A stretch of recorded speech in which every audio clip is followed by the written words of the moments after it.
Hey, it's Conrad Thompson, and you're listening to Grilling JR with the voice of professional wrestling, Mr. Jim Ross. Jim, how are you, man?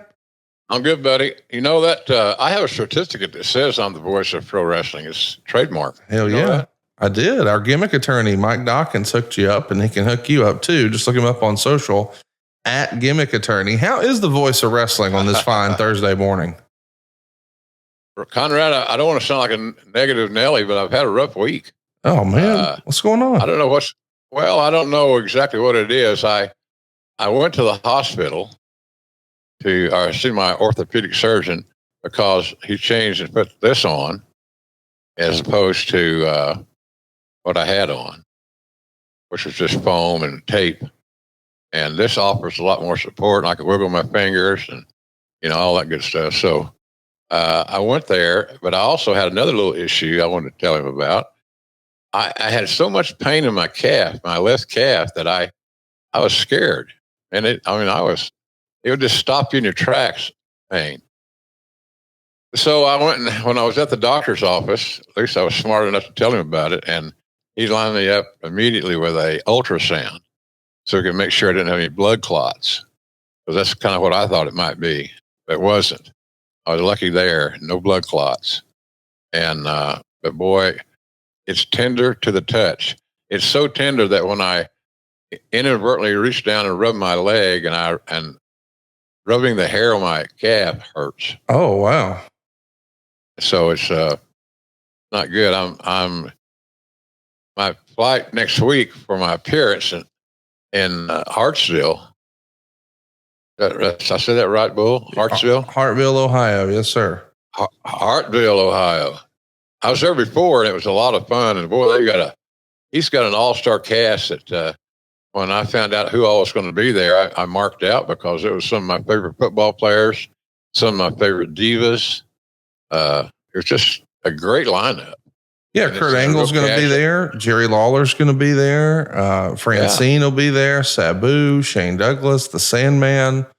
Lots of your pro wrestling friends from back in the day, but and some pretty big time names too. Like Terrell Owens will be there. But if you're a throwback nostalgia wrestling fan, dude, Tito Santana's going to be here. Bushwhacker Luke's going to be here. And of course, as JR said, all your favorite divas. You can go ahead and see JR and book your chance to see JR, even get an autographed book at primetime12.com. That's primetime12.com because JR is coming to Ohio next Friday, August 2nd. He's going to be there from 5 to 7. It's going to be a lot of fun, Jim. Yeah, I think it will be. It's a good casual facility, plenty of room. It's got air conditioning, which is important for my fat ass right now, living here in Jacksonville. So it should be good. Friday morning, August 2nd.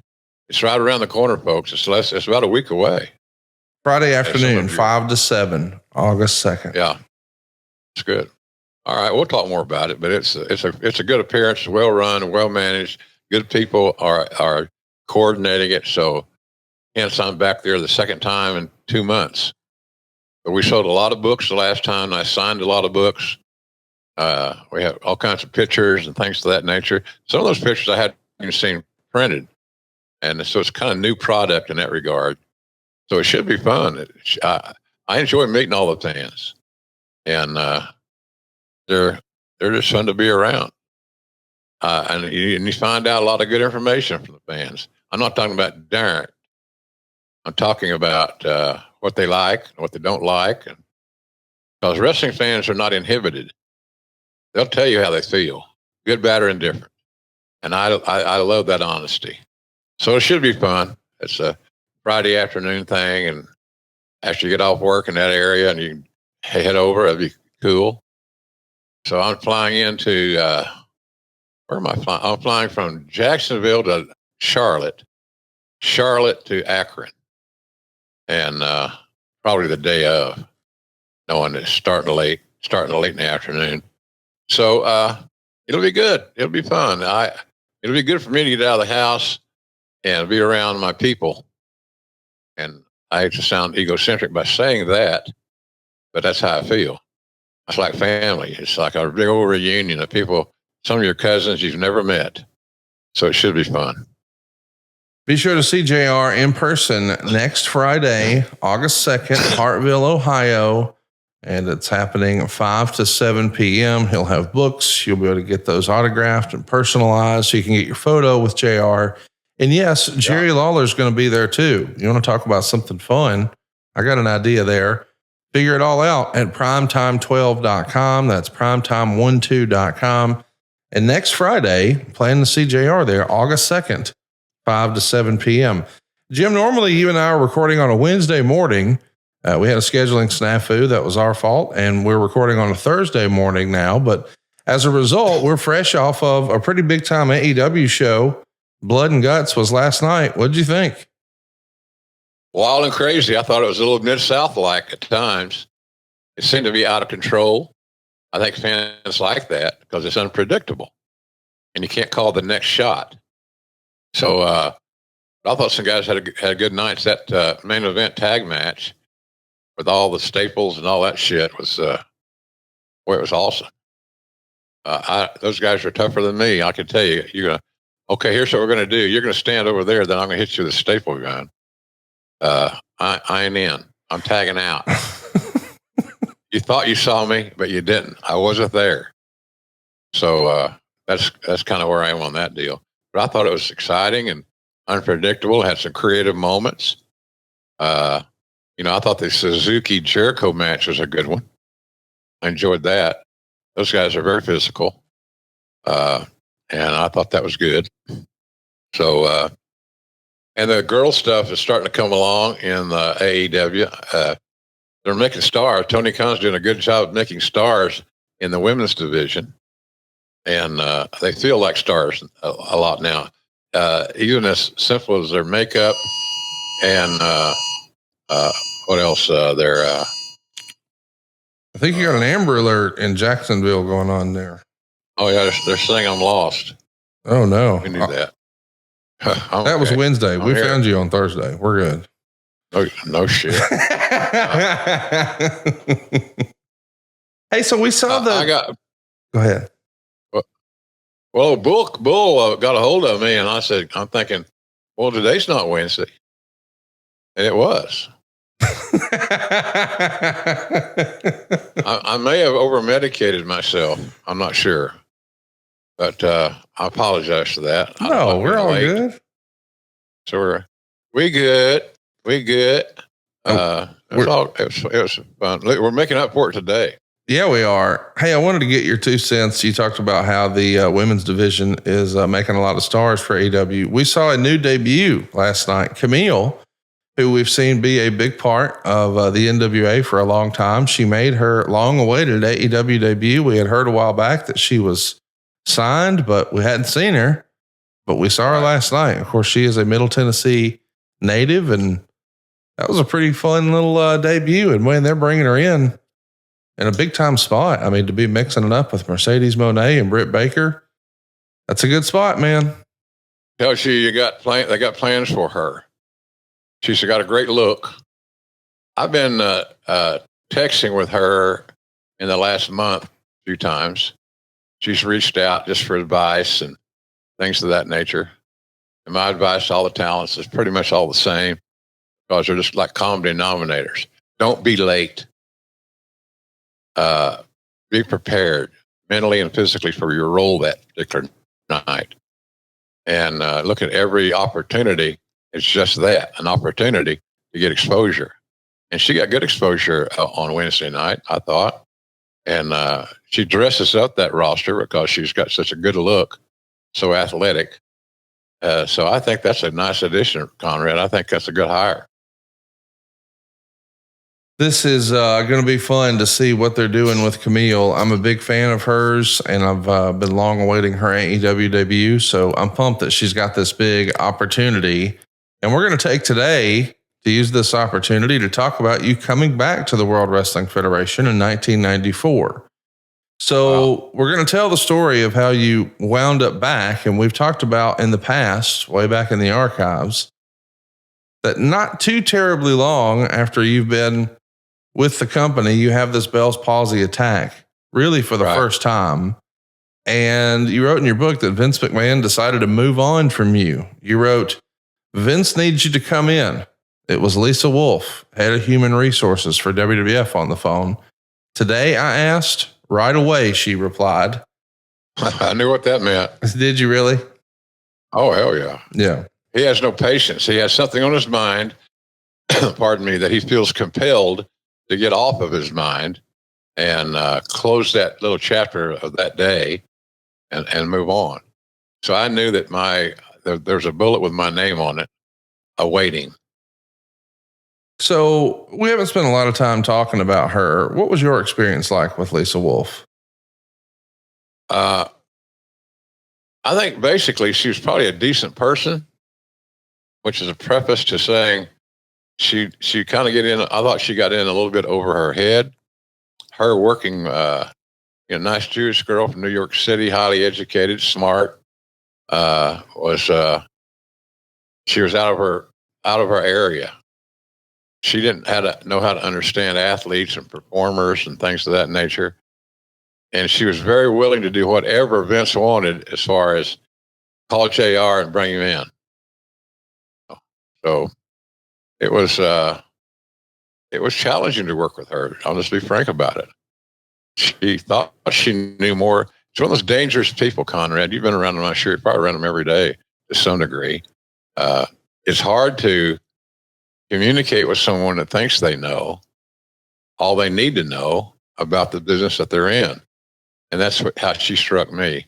She had enough knowledge to be dangerous. I think she had a good soul, a good heart, but she was lost at sea. And she didn't stay long after she had her tenure. She aged out, as it were, as a cliche. And so she was challenging at times to work with. She just didn't understand some of the logistics and how to treat an athlete or a performer, who are all naturally paranoid by nature. By the nature of their job, they're paranoid. There's not anybody in anybody's locker room today that isn't paranoid to some degree or worried what happens if. And most guys, as they know, they realize the different stages of their career, preparing for their after wrestling life. And I always push that. And some guys did well by it. I mean, investing their cash, and I talked to a lot of the guys about their money, and it's such a difference, Conrad, than when I first got in the business, and guys lived on a day-to-day payoff, day to day. So you don't know what you're going to make tomorrow, but if you're booked, you're quasi happy because you're still in the hunt. You're in the pecking order for cash. And now it's different because most of the checks are all guaranteed, et cetera, et cetera. So they're planning more. And a lot of that, I think, has happened over the years because when Jan was alive, she was very close to many of the wrestlers' wives. And they would end up talking about stuff like that. And she helped me a lot in that regard that we really never talked a lot about. But she could get more information and more honesty out of the wives than she could the husbands, who are irresponsible, quite frank about it. Not all of them, but a lot of them. And so she was Jan's big help in that regard.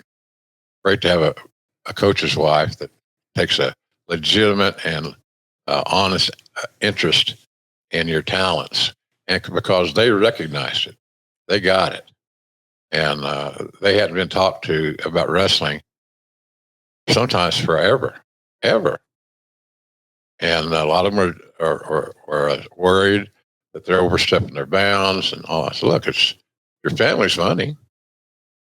Just save, spend less than you make. How about that? How simple is that? Can you handle that part of it? Set yourself up on a little budget. Have some fun money, whatever. But there's a way to do that, and we did it with a lot of guys. And a lot of guys saw they trusted me for what I was saying to them. They believed in my leadership, by and large. And so therefore I had their attention right away. I was JR. I was head of talent relations. I was the guy that hired many of them. So we had a good relationship in that respect. And I think over the years, when I look back at guys now who own 2 homes, or they've invested their money well, they got a financial planner, they're getting guidance. I think it's a hell of a good deal. Maybe one of the best things I did while I was in charge of talent relations. And we hired a lot of good talent that some of them worked out really, really well. And we got lucky, to be honest with you. But I love the fact that guys are planning their finances more and they're addressing all those things. Because if you don't, you get lost at sea. You just get lost at sea. Well, when Lisa gives you this call, you go see the chairman, and you wrote in your book that Vince just laid it out pretty plain. I'm changing my plans and you aren't in them, so I'm going to let you go. My contract wasn't up for another 4 months or so. And I said, when are you letting me go? Now, today, Vince replied. I constantly wipe my eye and mouth because of my attack. I said, well, what about my contract? I don't understand you letting me go with no notice. Vince hesitated in the answer.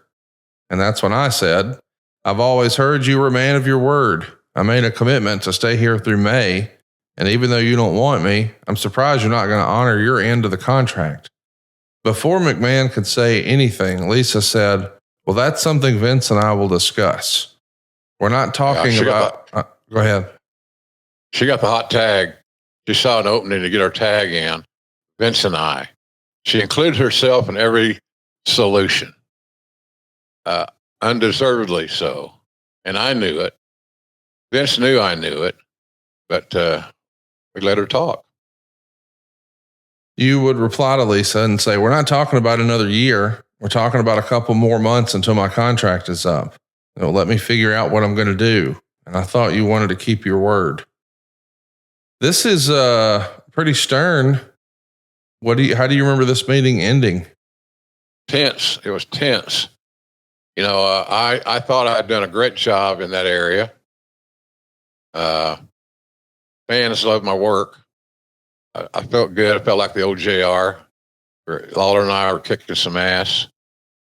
As a matter of fact, speaking of Lawler, you reminded me that Lawler will be with us there in Ohio for that appearance we're talking about in Hartsdale.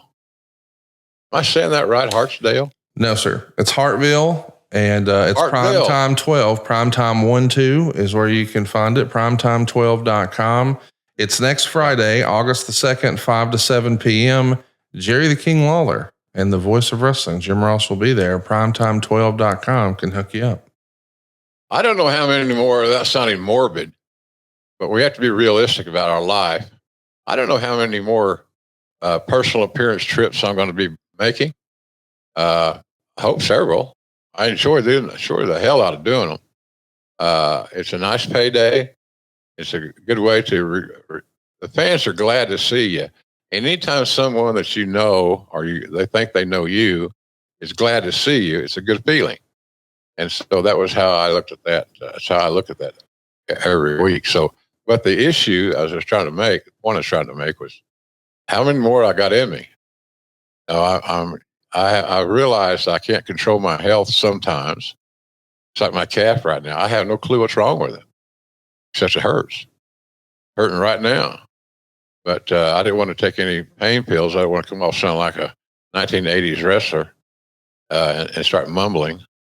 So it's been daunting, but I sure love doing these appearances. And with Lawler and Lawler's health issues, my health issues, you know, to be realistic about it, how many more we got together? His schedule, my schedule matching up. We're in the same place, same time, and we decided to do something together. And I know he's looking forward to it. I certainly am. We have fun during the day. I think somebody's missing the opportunity, not just to record these appearances, because we have some funny shit we talk about when we don't have a guest at the table to sign something for. So it's a good opportunity. I'm really looking forward to it, to be honest with you. the King and JR together. Get it signed while you can. What else is on your mind today, JR? What else? Well, I'm actually pretty happy. I've built up a pretty good threshold of pain over the last year, and so I'm battling. I'm fighting right through it. You'll see me if you see me in Hartville. I will be on a. I'll have a cane with me because I'm using a cane because my calf. Before my calf started going crazy, I had no issues. I didn't need a cane. I was walking fine, doing okay, walking slower.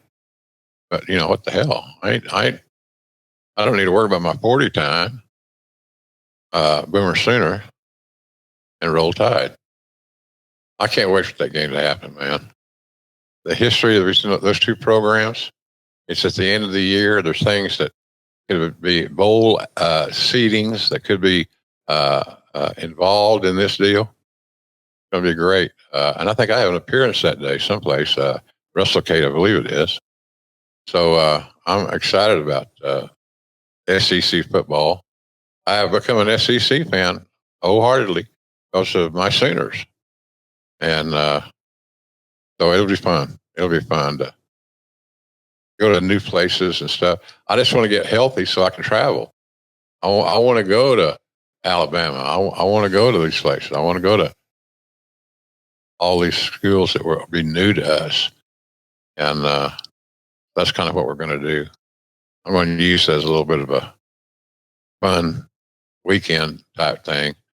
My buddy Wallace Marsh, he's an old man. He lives in Houston, and he has a home, has like maybe 2 or 3 homes in Norman. He's going to be my chaperone. And the nice thing about good old Wallace is he's not only one of the nicest people I've ever known, he has his own plane. So that's nice.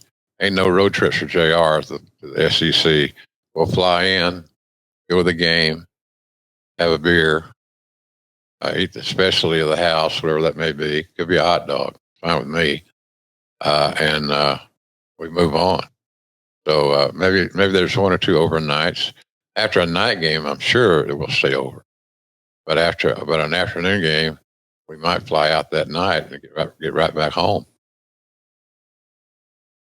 Well, I know you were headed right back home after you finished this meeting with Lisa Wolf and Vince McMahon. Was it just left where they were going to let you know, and now you're going home to tell your bride that, hey, I'm not sure where we go from here, or what do you remember of that day? It was a hard phone call. I called her on my cell phone on my way home, way out of there, and she couldn't believe it. It wasn't the fact that we were broke; it was that we'd saved money. We had stash money that we were cool with. It just she didn't. Things seemed to be going so smoothly, and I didn't bring a lot of the problems of work home. To be honest with you, just enough's enough. When I left Stanford and drove to my place in Norwalk, I was done with it. I didn't need to carry it in the house and bag it up like groceries and come in and set them on the counter and say, well, here we are, honey. She deserved better. So, but we had to make some decisions, and one was lodging. So we bought another place in Atlanta because I loved living in Atlanta. It was a lot of fun. So that's kind of where we were there. We just had to start making plans. And I think she was still flying. So there was a little money coming in there, and we had to save some money. And it was before the all these appearances started popping up. You know, hell, Conrad, you and I could do an appearance every weekend. Yeah. We really could if we wanted to. And, you know, I know that Lawler looks forward to doing them because he gets out of the house. Same as me. Get out of the house. You're around your friends. This lineup on next Friday, August 2nd, is powerful. It's powerful for wrestling. It's powerful for football. Just a great opportunity. to get some cool pictures and sign stuff that you never thought you might get the opportunity to do. So I'm excited about this thing. I'm a football fan, so hell, you don't think I ain't going to get some pictures taken? You damn right I am. I expect those guys to drop by our table and say hi, and I'll be that fat guy with a black hat on next to the other older guy with a crown, and we'll entertain you. And we appreciate your business. You wrote in your book that when Jan asked you about this circumstance with Vince letting you go, if you thought it had something to do with your Bell's palsy attack, and you said that you felt like it was because you were reluctant to wear the cowboy hat and play the character. You actually did an interview with Wade Keller on May 29th about it, and it ran in the Torch. The basic thrust of it was that Vince was interested in me becoming a character, much like many of the wrestlers, and was very unsure if I would don a cowboy hat and a Western jacket and a string tie, that I would be more marketable and would be more effective to him and his product being produced by this character. I felt very uncomfortable about doing it. Came to an impasse, and so I wasn't interested in doing that. Do you know, obviously we know now your cowboy hat is iconic. I mean, it's a part of our logo for Grilling JR. With the benefit of hindsight, how do you feel about you digging your heels about this way back when? Were you wrong? Was Vince wrong? Is it somewhere in the middle?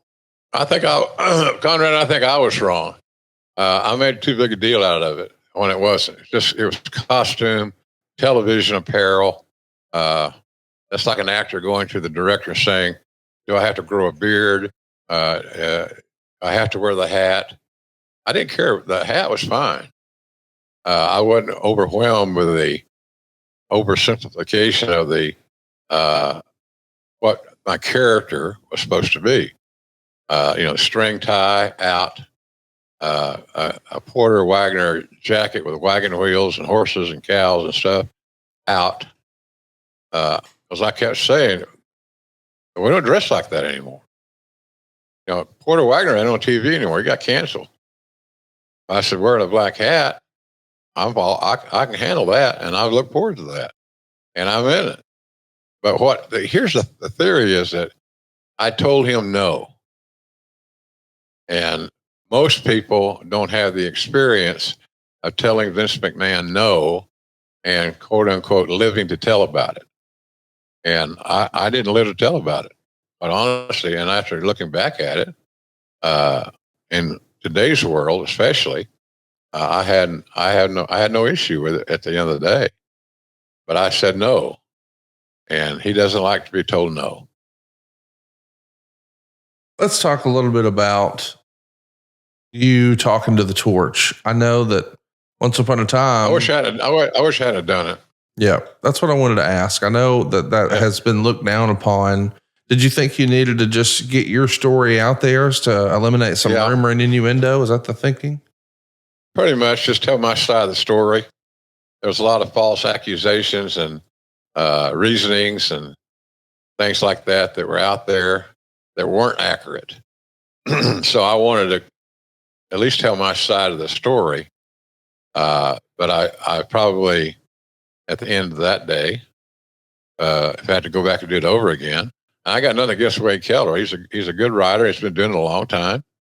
I wouldn't have done it. Or if I did it, I wouldn't have done it to that degree. But you get these dudes get you on the telephone. They want to talk 2 or 3 hours, and it's hard to guard every word, guard every phrase. And so I messed up there by booking that appearance and doing the interview. And again, nothing against Wade Keller, just in my political state at that time, I should have just tagged out and wandered on away and figured out something else to do. Because I had plenty of options. But I didn't want to leave where I was leaving. I didn't want to have to move again and pack again and all this stuff. So I made it. That's my fault. And I don't mind at this stage of my life admitting when I made the mistakes. Right. That's what it is. I wish I hadn't done it, but I did. And, but it wasn't like I wrote the law. or anything along those lines. But what I did was break Vince's trust, which is more potent and powerful than the law, quite honestly. Just to remind everybody, you were sort of the voice of WCW there for a bit. And then when Eric Bischoff comes in, he thinks maybe you sound too regional. He wants you to focus on sales. You're no longer going to be in the A chair. You're also still doing Atlanta radio. And when you decide to switch jerseys, all of a sudden, Atlanta, one of the most powerful sports stations now, is Radio WWF. I'm sure that was maybe something you were thinking about as you realize, oh no, I'm leaving WWF now too. Did you think you had burned a bridge in WCW, and maybe that was the reason it was necessary to do this Wade Keller interview?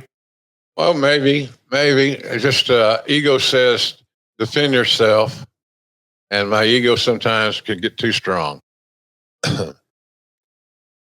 Well, of course, you had been out of WCW for just under 2 years. Now you're going to find yourself out of the WWF. And you actually wrote that you had a meeting with Eric Bischoff about coming back to WCW. You wrote, "We had one meeting at a place not too far from the WCW offices, a little restaurant.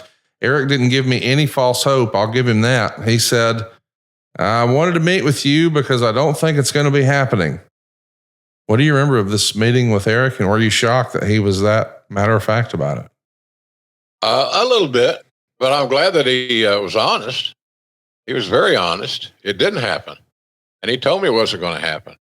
I didn't like, my disagreement was on the reasoning that I sounded too Southern. I was better suited to be on the corn patch at E-Hall than not. And I knew that I didn't have the respect of my bosses. Like, I remember Bill Shaw telling me one time that even a trained duck can announce wrestling. That told me a lot more than I needed to know, because he wasn't a student of the game. He had a job that he got appointed to. He covered his ass on every corner. I never was a big Bill Shaw fan because he was another one of those guys that thought he knew more than he did. And that made it hard to work for him and under him, because it brings to you these alleged issues, like what you said or how you said something. And it was just not fair, in my opinion. So, but when Eric told me that they had nothing for me, I wasn't totally shocked, because he was very straightforward.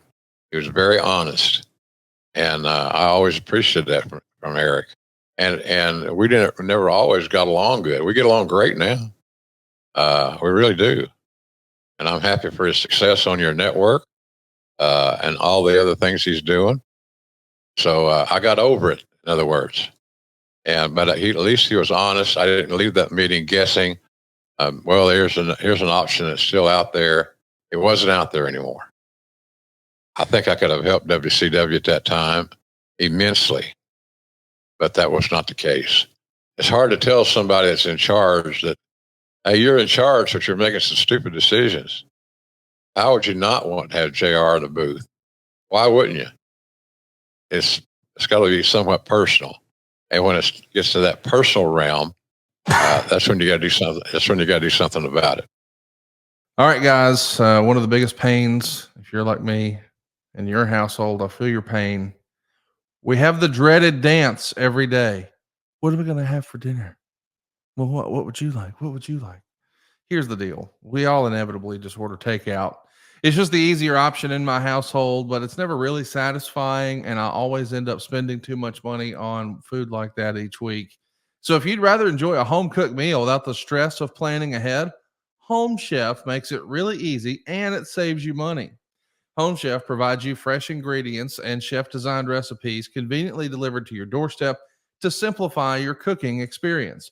Whether you prefer classic meal kits with pre-portioned ingredients and easy instructions, or speedy recipes ready in less than 30 minutes, maybe some oven-ready kits with pre-chopped ingredients, or just quick microwave meals that assemble in minutes, Home Chef has you and the entire family covered for delicious meals made without the hassle.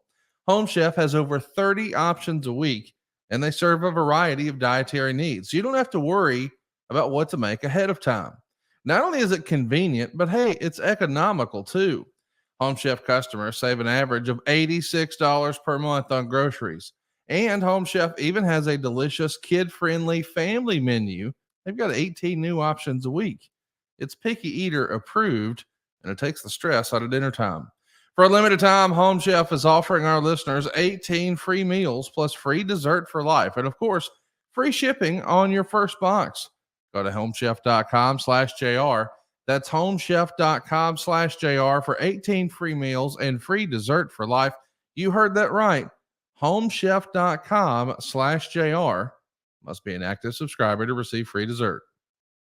Your meeting with Eric includes him saying something like, this would be a situation where politics would play a role in you coming back, and some people would not be happy about your return.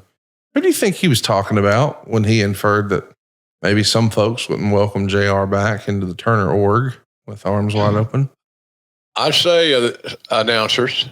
I got you. Some of the announcers were going to lose a spot, and not just a spot. They're going to lose a number one chair spot, and nobody wanted to be moved down. And I don't blame them. Hell, I wouldn't want to either. So I think that's what he meant, is that it was going to upset some people, make them uneasy, stressed out. But here's the guy that has been in the lead chair forever, and all of a sudden now I'm working with him again. But the irony of that to me, Conrad, was I really never had any issues with any of the announcers, including Shivani, who I think he was talking about. He's the only one, right? That's the only name that makes sense. Yeah. Everybody else was hanging on by a thread anyway. Right. So, what was your relationship with Tony in this era? Were y'all telephone friends or not so much? Probably not so much, but to some degree, yeah. But not so much. Not like we are today. Right. Today we communicate all the time, and I enjoy it. I'm glad that we got past that, and now we get along great. I just wish I was healthier so he and I could work more together, because I do think that we had a real good rapport now. Let's talk about where wrestling was in 1994. Certainly you've got the WWF, you've got WCW, but then it sort of falls off a little bit, and you've got some smaller promotions who were trying to make some noise and a name for themselves. Smoky Mountain, ran by Jim Cornette, and of course ECW, shepherded by Paul Heyman.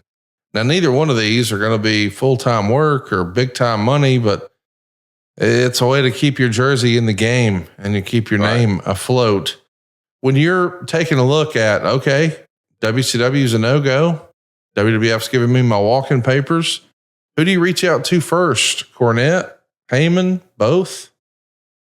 I reached out to both guys, or they both reached out to me. Cornette's deal was never a deal about the money, because they didn't have a budget. And so I got what monies I earned from Corny, obviously came in healthy. I think I would drive to the site of the Smoky Mountain television taping, and I would do two shows. Record two shows. Then I would drive back to Atlanta, and some of them were good hauls. Some were 5-6 hour drives. But he didn't have any budget, and it got me back on TV with somebody that I was comfortable with and that I knew. Paul Lee and I had many conversations, but as I told him, the fact that he's got that Paul had Joey Styles, who was just terrific. How do you screw that up?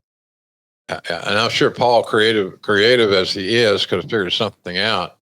But I had no axe to grind with Joey Styles. I think he was a great announcer. I think that he could help somebody today if given that opportunity, or if he had the inclination to do so.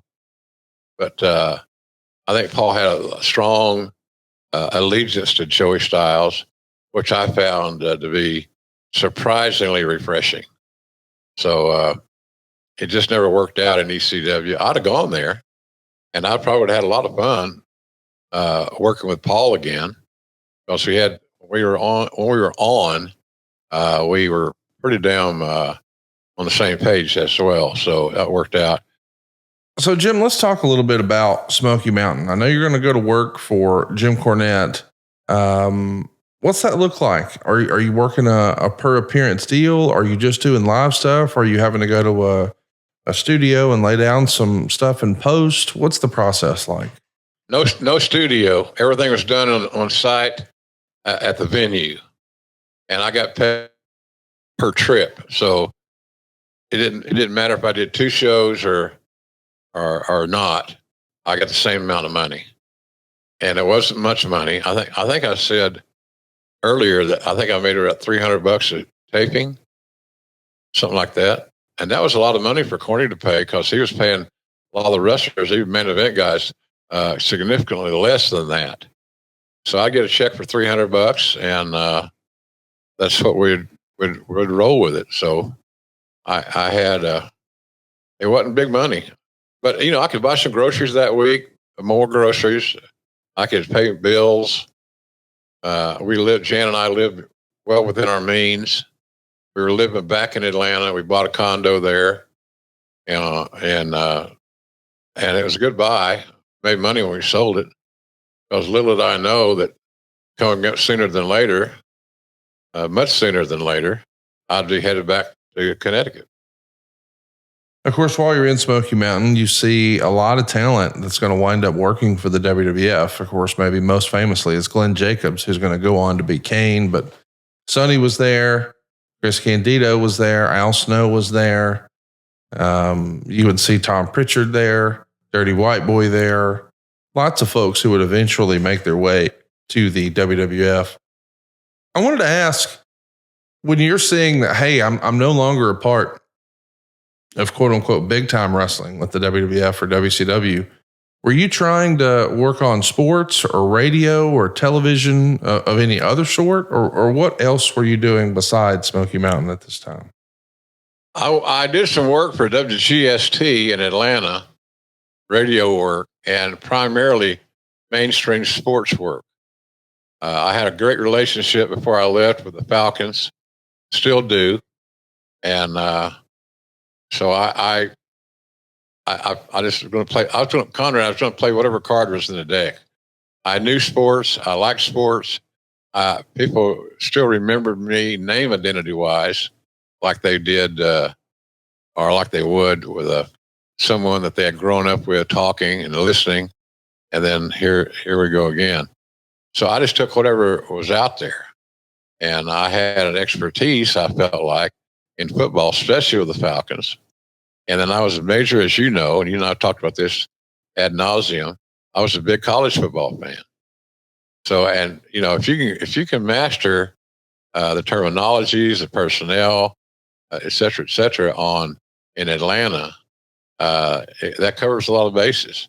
SEC, NFL, and then we always had the pro wrestling to fall back on. And we got more calls on the pro wrestling side than anything else. So it worked out good for me. It was fun, but there's no money in it. You might make $200 a shift, come in and do a shift of 3 hours, if you're lucky. And they had money, and they paid me, and all that was all well and good. There just wasn't any significant money there. I could not have made the living that I wanted and needed, I felt like, to make doing part-time radio. Just wasn't there. We've got to talk about this letter. You wrote a letter. Maybe you were feeling insecure. You wrote in your book that you were concerned that you weren't going to be able to make enough money to keep your family secure. You hoped that the door on your dream of working in professional wrestling hadn't come to a close. You were worried about being forgotten about. So you wrote a letter. May 24th, 1994. Dear Vince, I hope all is well with you and your family. I'm sure that during these trying times that their support has been an inspiration. I'm sorry we did not get the chance to talk before I left Connecticut. I called a couple of times, but as usual, you were very busy. I must let you know that everyone was very kind to me as I was leaving, especially Lisa Wolf and associates. The only disturbing thing I've heard is that you perceived me to not be loyal to you in Titan Sports. This is absolutely not true and runs deeper than I need to get into here. I take a great deal of pride in being in our business the past 23 years, and I'm especially proud of my work ethic. I've told many people that my experience working for you was a positive experience. Let's break this down. Where were you hearing that perhaps you weren't loyal to Vince? Who was telling you that? Well, the dirt sheets. It was printed everywhere, Conrad. And sometimes you get led into the deal where there's smoke, there's fire. And I heard it every day just about. JR wasn't a team player and he wanted to do things his way, and his ego was out of control, etc. So that's where I heard that, and it became a news item. And I'm glad it happened then and not now, because now you got guys that are doing, adding things to their website and daily. So I just I had enough was enough, and I wasn't getting through to the decision maker. That's why I decided to write the letter, because I figured that out of curiosity, at least he would read the letter and let it and absorb it to any degree that he chose. You continue writing, because of the lingering effects of Bell's palsy, I'm having to be creative and finding something to do to provide for my family. I'm in the process of launching a mail order based home business where I will be responding to fan mail via audio cassettes. The primary promotional vehicle will be direct mail to wrestling fans. And this is where I need to ask this favor. Would you allow me to use the mailing list you've developed via magazine subscriptions? This could prove to be invaluable in helping me kick off my home business. If at any time I can be of assistance to you, either as radio or television talent, producing or consulting, please keep me in mind. My travel benefits allow for some very economical commuting. Thanks for your time and consideration. I look forward to hearing from you soon. Sincerely. Hearing this letter back, what do you remember? I remember I spilled my guts. Yeah. I needed a favor. I needed help. I had what I thought was a decent idea and a solution to the conundrum of less income coming in. But I think that letter gave Vince the idea, well, maybe I could use a guy with 23 years experience and name identity and et cetera, and that would work out just fine. And at least that's what I hoped. And that did work out, because he saw that there was opportunity there. He was in a tough spot with the feds and all that stuff. So I was, I don't know if it's right place at the right time, but my instincts told me that this is what I should do. So I went with my instincts, and it seemed to work out fine. And in the long haul, it worked out great. I went in the Reagan Hall of Fame in 2007. So it wasn't it wasn't a bad idea, because it worked. Any idea that works, Conrad, in pro wrestling is a good idea. End of story. Our next sponsor needs no introduction. You've seen the ads. You've heard us talk about it like a million times. And I bet there's a big part of you, pun intended, that wants to try it. You know what I'm talking about. Blue Chew. That's right. This isn't your grandpa's Blue Chill. This is the one. The OG chewable tablet for better sex. And it's going to get that dog in you. The legend of you between the sheets will grow. So much so that Wrestle Inc. will report on it. Fightful will have a headline for it. I mean, you want to talk about clickbait Jones. The legend that is JR has just continued to grow this year, has it not? And it's all because of Blue Chew. That's his best tag team partner, damn Tony Schiavone. We're going to bronze JR's dick when he's done with this. You know what? Blue Chew is a unique online service that delivers you the same active ingredients as Viagra, Cialis, and Levitra, but at a fraction of the cost and in a chewable form. And the process is simple, boys. You sign up at bluechew.com, you consult with one of their licensed medical providers, and once you're approved, you'll receive your prescription within days. And here's the best part: Blue Chew's tablets are made in the USA. They're prepared and shipped directly to your door. It's all online. It means you don't have to go to the doctor's office. You don't have to have any awkward conversations. You don't even have to wait in line at the pharmacy. And you can take them anytime, day or night. So plan ahead or be ready whenever an opportunity arises. Blue Chew wants to help you have better sex. So discover your options at bluechew.com. Think of it as like a hot tag for your wiener. Blue Chew wants the entire country rock hard. That's what they told me. That's the mission. They will not stop until every man is bricked up like a brick house, until every tent is pitched, until every rod is raised. Discover your options at bluechew.com. And we've got a special deal for our listeners. Try Blue Chew free when you use our promo code JR at checkout. Just pay the $5 shipping. That's bluechew.com. The promo code is JR, and you'll receive your first month free. Visit bluechew.com for more details and important safety information. And we want to thank Blue Chew for sponsoring today's podcast and JR's wiener. Let's put a little hat on that motherfucker. You would continue to write in your book, with Vince consumed with his trial, the WWF had King of the Ring pay-per-view from Baltimore, where the announcers were Gorilla Monsoon, Randy Savage, and the former NFL great Art Donovan. I watched and knew it was a train wreck. And this was probably, by the way, the worst announced pay-per-view in the history of professional wrestling. So you got to be feeling like, seeing that show, I'm going to get a call. Do you think so? Well, I knew I needed to get a call. I just didn't know what they would do. There's poor Art Donald on the left. He didn't know come here from Sikkim. And I felt so bad for Monsoon, because Monsoon was not a big fan of Randy Savage. Just personality clashes, two strong will guys, two of the most famous personalities in all of wrestling ever. And for whatever reason, they just didn't. It's like oil and water. It just did not blend well together. And I know Monsoon called me. I think his words to me was the next morning, he called me and said, "Did you see that shit?" I said, "I sure did, Gino. I sure did." He said, "My God, was it awful?" I said, "Well, I don't know. I want to say it was awful, but it wasn't up to your standards. I can tell you that." So, and then maybe he said something to Kevin Dunn, and Kevin Dunn said something, whatever. You never know. You never know there. And I knew Kevin Dunn had a hand in it, which was fine with me.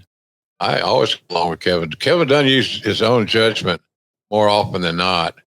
And, but he can, like any other human, he can let personalities get involved in decision making, which is never a great thing. So, but it was a horrible show. Poor Art. I don't know. I don't think they even had him go do it. You take a couple of matches that you're going to be doing, and you go into the studio and you practice. Yes, you practice. And they didn't have any run-throughs with Art. They just let him alone. And he was popular in Baltimore. He's a former Colt. He was an iconic player there. And so I'm sure that the local publicity indicated how happy WWE was, or WWF at that time, how they were in getting everything ready to roll. I just felt bad for Monsoon. He didn't deserve that deal. And I remember asking him, "Did you guys do a walkthrough of any sorts?" He said, "Hell no, we didn't." So it was challenging for those guys. And Savage was challenging to work with anyway. He was a perfectionist. And then, of course, Gorilla was Gorilla. He was as staple as anybody could ever be, and the standard bearer for pro wrestling announcers. I get it all the time on social media,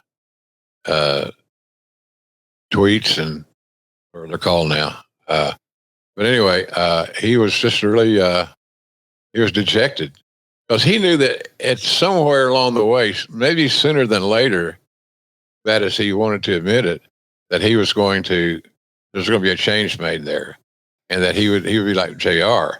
He would not be included in the change. He's smart old guy. I can tell you that. I love Gorilla Monsoon. I never worked. He and Bob Collar were my two aces. They were the two guys that I knew that I could depend on. They'd always be ready to do their job. They cared about their work. And I love both those guys. Bob Cottle he's an angel. And so was Monsoon. So it seemed like things worked out as they were supposed to at the end of the day. I was there an awful long time, but it was challenging at times to get that jersey back and wear it. Let's talk about when you get that call within days of this really atrocious King of the Ring pay-per-view. Your phone rings asking if you'd be interested in coming back and doing Monday Night Raw. Sure, I said. I worked with legal about my contract, where I got a nice bonus for working SummerSlam too. Not knowing how long I'd be needed and knowing that SummerSlam was a high priority, I negotiated a very healthy 5-figure payday. Then fortunately, Vince got exonerated. So who gives you a call to ask you to come back? Is that to Lisa Wolf? I might have been Lisa. I thought it might be Kevin Dunn. I think nobody had a real confidence that Lisa was the right person for that job. So I'd say that she was involved, obviously, because money was changing hands, and I had them I guess I thought I might have had them by the short hairs, because they would run out of people. And Vince had confidence that I could go out there and do the job. And I did, and I could. And I did. But I want to think it was Kevin Dunn that called me. And it took 30 seconds for me to say yes. Right. But I was more prepared in cutting my own deal because I didn't have an agent at that time. There was no Barry Bloom in my life. So there should have been. I probably could have got a lot more money. But I thought I got what was fair, and I was worth the price. And it seemed like it worked out pretty well, Connie. Let's talk a little bit about the return, because it's written in the Observer on July 9th. I'm sorry, in the Torch. Wade Keller wrote, and what had to be tough for both sides to agree to, Jim Ross and the WWF agreed to a 2-month contract. Ross will fill Vince McMahon's announcing role until after the trial. So as a reminder, when you were saying, I'm glad your family's there and they've been an inspiration, you're in code talking about the steroid trial. We know that is the biggest issue in Vince's life. He probably doesn't have time to worry about Art Donovan, but he knows, hey, JR does a good job. So you come back. Is this right? This report, it was just a 2-month deal at first? Yeah, I think so. I think it was through late summer into past SummerSlam.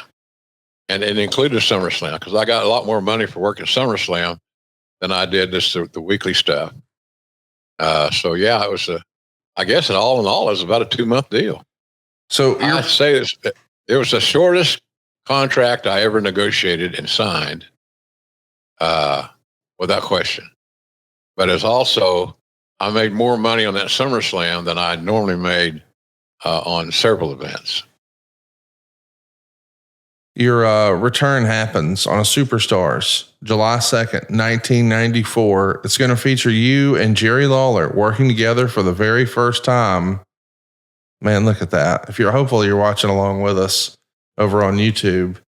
This early shot of you and the King together, who would have thought this is how it all came together? Yeah, it's crazy. You can see a little remnant there if you're looking at your screen, the Bell's palsy on the the left side of my face was a little bit out of sorts, but I just persevered, man. When I got on the set, I was ready to work. I had not a care in the world. I wasn't worried about stress and illness and tentative nature of my role. I was just really excited about the opportunity to get back in the saddle, as it were. And like I said before, sometimes what's supposed to happen does. Your first Monday Night Raw back is July 11th. That's the now famous Bret Hart versus the 1-2-3 Kid match. You're going to be working with Randy Savage after your previous commitments. Maybe some of this isn't ideal. I know you guys didn't always gel together like you would with Lawler, but were you trying to do anything differently, knowing, hey man, this didn't work out the way I wanted last time. I'm only here for 2 months. Was there a different approach at all this second bite at the apple? No, just be more prepared, be ready to rock and roll, be motivated. Even though I didn't like working with Savage, that wasn't my call. It wasn't my choice. But I think I filled in something that he didn't. And you had to let Randy be Randy. Simple as that, Connie. I learned that early on. You just got to let him be himself and see where it takes you. It's not the way I prefer to work. Lawler was more predictable. I thought Lawler was more talented. But it just didn't. It never jived. Never jived. Sometimes I could tell he'd tune me out because I'd say something and he would react as if he didn't hear it. Right. And that's just not a cool thing. Not good at all. So anyway, we made it through. Those shows are still out there somewhere. I guess the fans can find them and look them up and listen to them and be your own judge as to what you think how we did. But I think we got a passing grade, and it helped my name identity restoration, and I thought that was kind of cool. I needed it, and I got it. Let's talk a little bit about your relationship with Bruce Pritchard. We haven't spoken about him at all. You mentioned that perhaps it was Kevin Dunn who called you back. I know it's ultimately Lisa and Vince who showed you the door.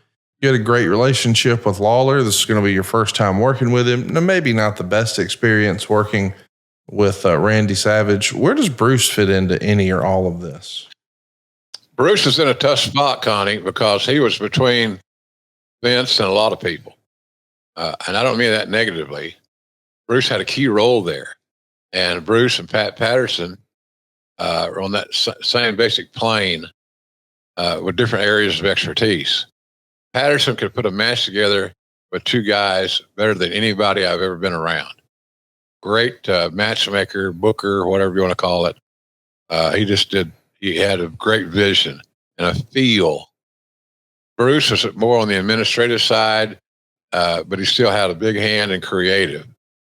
So it kind of inadvertently drove a little spike between Bruce and I. And I wish that never had happened. But it did. We all got over it, moved on. If you keep trying to make things right, you'll be surprised at how often that happens. And so Bruce was, I've always considered Bruce a friend and loved him like a relative. And he's just, I've known him since he was, before he ever met his wife, before they ever had twins. So, and Jan liked being around Bruce and his wife. And that helped me a lot because that gave her something to do, friend, girlfriend type thing. And, but I always have great, Bruce has done an amazing job there. His role in the cloak of secrecy today has never really been exposed, in my opinion. In other words, somebody told me the other day, it might have been you, Connie, that said something about what Bruce is doing and his responsibilities, which are tremendous.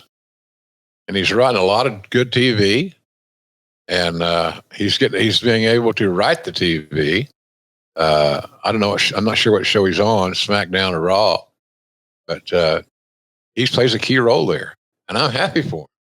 He's making good money. He's back in Connecticut. He was, he was hand in glove with Vince, which Bruce always admired, and who didn't? You're in the wrestling business. You may not like all his decisions. You may not agree with his philosophies, but you can't deny the success that he had, and he had great success. Let's talk a little bit about some of the questions that we got here, and then we'll put a button on this one. The Master Inc. says, do you believe that your constant reliability, even after being fired, even after having problems from others like Randy Savage, etc., was your reliability the reason that Vince trusted you to be the guy head of talent relations?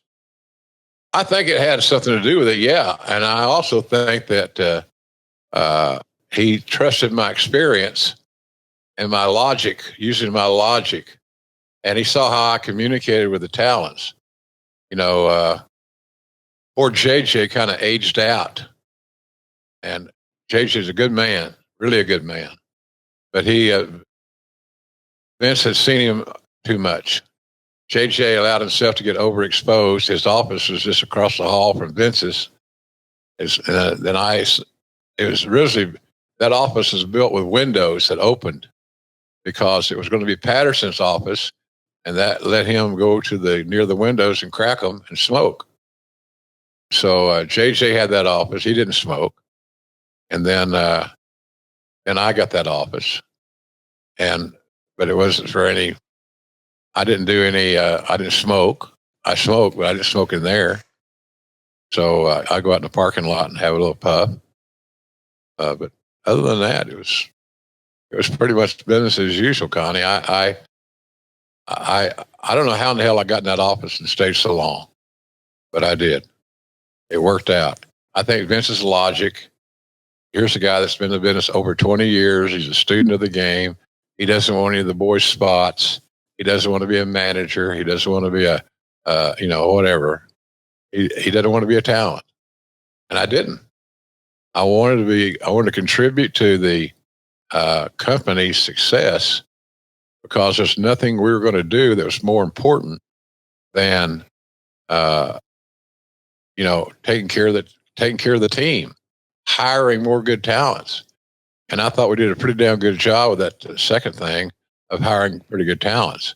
You look back on it at all the Hall of Famers that we signed and managed and led, I think you'd have an easy time agreeing with that sentiment. It's all about hiring great talents, our guys that you thought would be great talents, and turning over every rock and looking behind every bush and all that stuff. And it worked out. It worked out nicely. I thought we put together one hell of a roster. As you talk about, it's like today, some of the big sports news is about the NFL camps and who all's going where and all this stuff. That's how you build a team. You got to have a strong foundation and you got to hire the right guys. And I thought that we did that. It looks like we did because we had a lot of millionaires making millions of dollars. That's redundant. And it just seemed to work out fine. So that's why I was so surprised that I think I got too much power. I think that I was perceived as having too much power, and that was going to eliminate some guys. Some guys from I want to say from consideration, but it was just funny how it all worked out. I took a lot of pride in that job, and the proof in the pudding is that these cynical wrestlers who are basically paranoid by nature trusted me. And they trusted me to the point that guys that I signed back in the day, as the cliche goes, are still communicate with me with questions, business questions. Would you do this? Would you do that? Et cetera, et cetera. How would you handle this? I got my check. I didn't like my check or whatever. And I'd help them. I'd straighten them out as best I could. So it was interesting, Connie, that whole time. Probably one of the most interesting times of my entire career. Was it one of the more up and downs? I mean, because it feels like there's a lot of uncertainty here. Yeah. Oh, hell yeah. Obviously.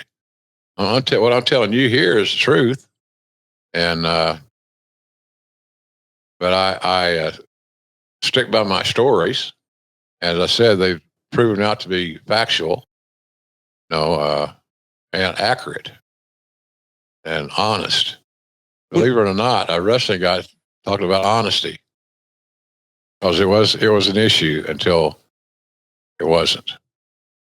Shawnee in the wrestling says, who welcomed you back, and what moment made you feel like you belonged in the WWF after such a traumatic start with the company?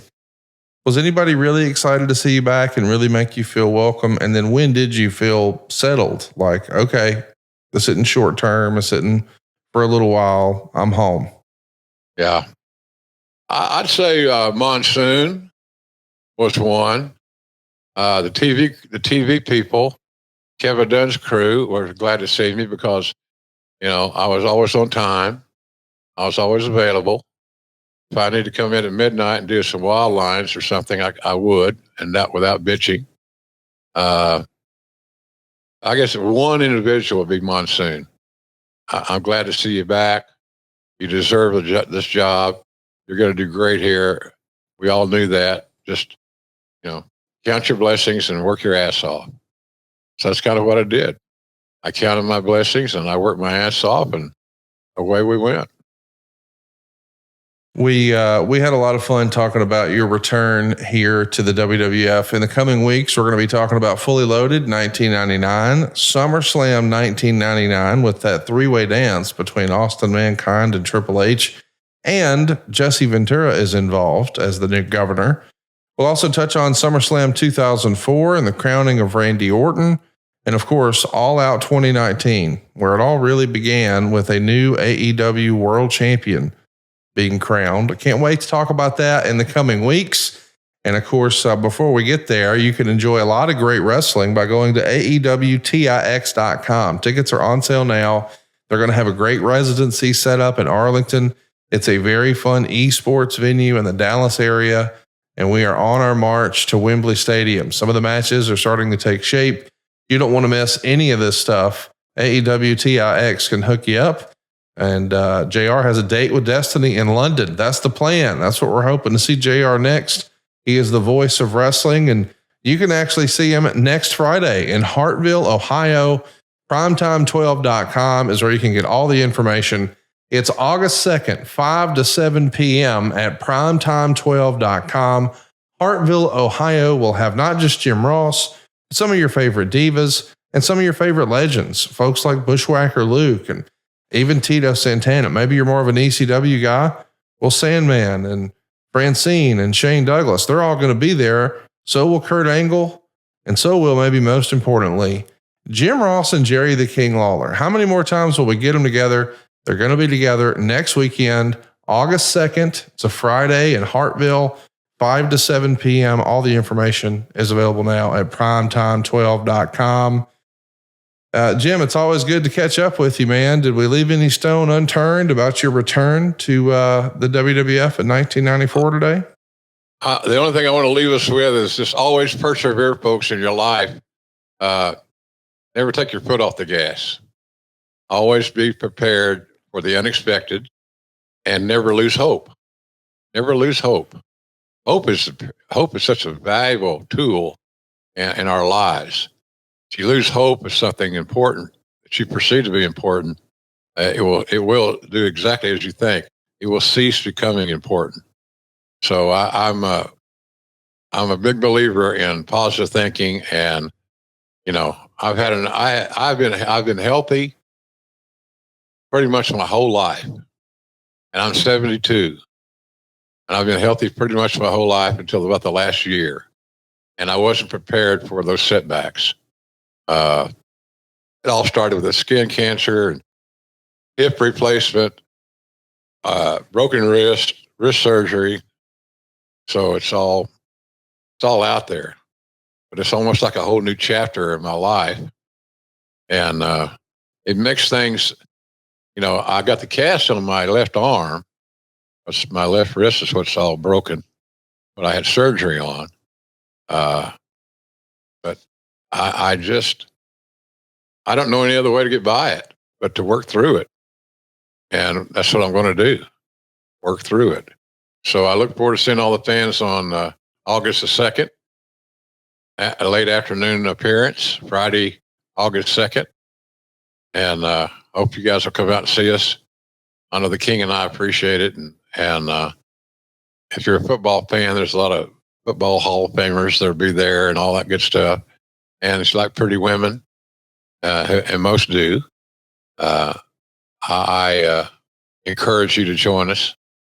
You know, the last time I was there, they had Tori Wilson, and she did a great job. And she signed a lot of autographs, made herself some good money that day. And I'm hoping that she'll show us the same hospitality on Friday, August 2, 4 to 7 p.m. and come out and have some fun and have a few laughs, get your picture taken, get some stuff signed, and have fun. So it's all about having fun. It's a frigging autograph signing. It's not anything overly heavy. It's not that serious. We have fun. We laugh. We'll shake your hand. We'll take your picture. Whatever we need to do to make you happy. That's what we're going to do. Because it's not that hard to detail. Not that hard a job to do. And I'm going to do it that way every time so that nobody gets left out or feels like they've been disrespected. It's not going to happen on my watch. Primetime12.com is where to get all the information. That's primetime12.com. JR coming your way next Friday from Hartville, Ohio. But tune in next Thursday right here for Grilling JR with the voice of professional wrestling, Mr. Jim Ross. Connie, thanks. Great job today. I appreciate everybody joining us. I'll do all I can to be on time on the right day next week. God damn, I feel cynical. I'm not cynical. What's that other word? When you get old. Jaded? I might be that. Ornery. Yeah, ornery's always me, so that's good. But anyway, you did a great job today. Thanks to Bull Ramus and all his efforts. And I hope to see everybody in Hartsdale, right? Hartsdale? We'll get it eventually. Hartsville, primetime12.com, Friday, August 2nd, 5 to 7 p.m. See you next week right here on Grillin' JR. Thanks, everybody. Love you. SaveWithConrad.com. I'm Nick Castillo from Waterville, Ohio. I've listened to several of his podcasts for a few years and have always heard the ads for Save with Conrad. And my wife and I were looking to refinance, and we had looked into a couple different options. And then I had remembered one of the ads and contacted you guys. And here we are. We had some debt that we accumulated, and we wanted to pay it down, get everything in under a much better, more manageable APR. So smooth. I've never had anything finance go that easy. We got a chance to work with Francis and Larry. They made everything comfortable. They were very personable. They were on top of everything. They made sure we were on top of everything. They were with us every step of the way, kind of guiding us. So like I said, I've never had an experience that went that smooth. Right off the bat, we saved at least $250 a month. Within a couple of months, we'll probably be at the $400 to $500 mark a month. I'm Nick Castillo from Waterville, Ohio, and I've saved over $400 a month with SaveWithConrad.com. NMLS number 32416, equal housing lender, SaveWithConrad.com.